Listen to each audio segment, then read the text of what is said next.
কানে পৌঁছেছি। না না, আমি মাতা হয়ে কেমন করে সহ্য করবো? আমার পুত্র রাবণকে হনুমান হত্যা করবে, আমি কেমন করে সহ্য করবো? না না, তার হাত থেকে বাঁচার জন্য আমি দত্তগুরু সূক্ষ্মাচার্যের আরাধনা করবো। দত্তগুরু সূক্ষ্মাচার্যের আরাধনা করবো। ও সূক্ষ্মাচার্য নমো নমঃ। ও সূক্ষ্মাচার্য নমো নমঃ। ও সূক্ষ্মাচার্য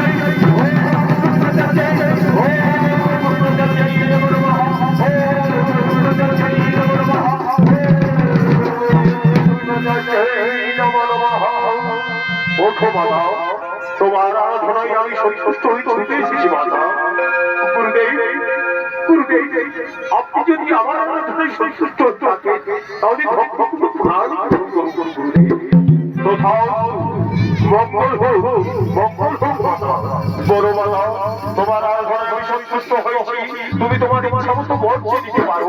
গুরুদেব, গুরুদেব, আমার একবার বড় ছেলে সে রাবণকে হনুমান হত্যা করবে, আমি মাকে কেমন করে সহ্য করবো? সেই হনুমানের হাত থেকে আমার একমাত্র বাঁচার উপায় বলে দিন গুরুদেব, বাঁচার উপায় বলে দিন। বড় চিন্তা করবে না মাতা, বড় চিন্তা করবে না। এই যুবক করে জীবনে ভক্তরা হনুমান চলে আসি করে দেওয়া দিতে মহাদেবের মাথায় জল ঢালতে। এই সুযোগ করে তুমি তোমার সমস্ত সৈন্য বেরিয়ে দুর্গম বলে বন্ধ করে তাকে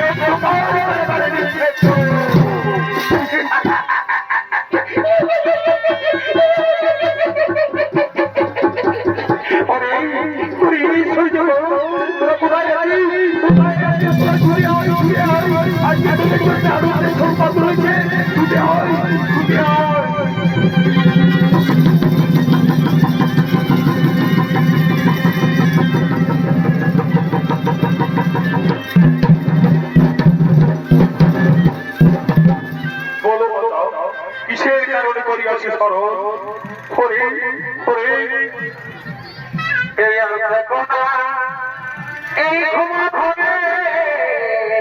বাড়ি ভাই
প্রকাশ করে দেবাদিদেব মহাদেবের মাথায় জল ঢালতে।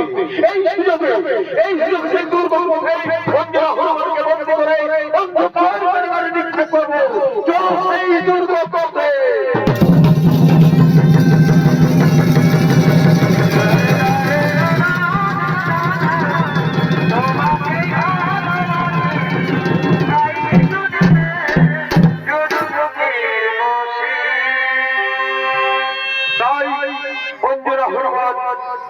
কৈলাস শিখর করছে দেবাদিদেব মহাদেবের মাথায় জল ঢালতে।